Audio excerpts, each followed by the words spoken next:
L'Éternel Dieu, dans sa sagesse infinie, façonna d'abord le cosmos, puis notre galaxie, et, en dernier lieu, créa l'homme afin qu'il règne sur la terre.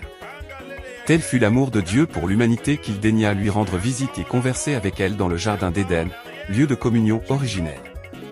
Mais à la suite de la désobéissance du premier couple humain, qui transgressa la loi suprême, le péché fit son irruption dans le monde. S'ensuivit une chaîne d'actes abominables perpétrés par les hommes, le fratricide de Caïn, l'idolâtrie, la haine, la médisance, et bien d'autres encore. Face à cette corruption généralisée, l'Éternel fit descendre les eaux du déluge, anéantissant l'humanité, à l'exception de 8 âmes, Noé, son épouse, leurs 3 fils et les compagnes de ceux-ci. À la sortie des eaux, le mal ressurgit. Alors, Dieu choisit de se constituer un peuple destiné à servir d'exemple aux nations.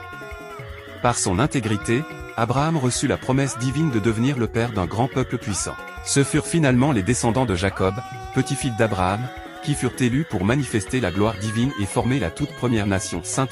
Après les avoir délivrés de l'Égypte, Dieu leur transmit ses lois et ordonnances par l'intermédiaire de Moïse, avec qui il s'entretenait directement. Cependant, animés de jalousie, certains membres du peuple questionnèrent ce privilège exclusif accordé à Moïse. Celui-ci transmit humblement leurs propos à Dieu. L'Éternel consentit alors à s'adresser à la communauté dans son ensemble, exigeant d'elle une sanctification préalable de 3 jours. Certains observèrent ces prescriptions, d'autres, animés d'orgueil et de mépris, s'en affranchirent.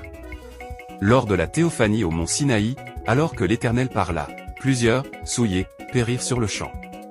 Moïse intercéda aussitôt pour le peuple, qui, dès lors, craignit profondément Dieu et son serviteur.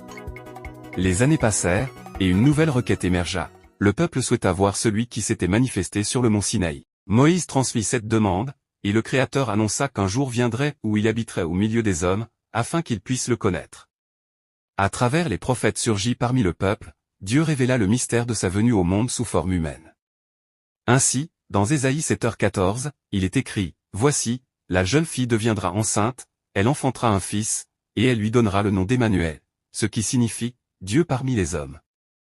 Ésaïe annonça également que cet enfant s'appellera admirable, conseiller, Dieu puissant, Père éternel, Prince de la paix, Ésaïe 9h5. Ce passage révèle 2 dimensions essentielles, Dieu le Père ou le Père éternel et Dieu le Fils, c'est-à-dire le Prince de la paix.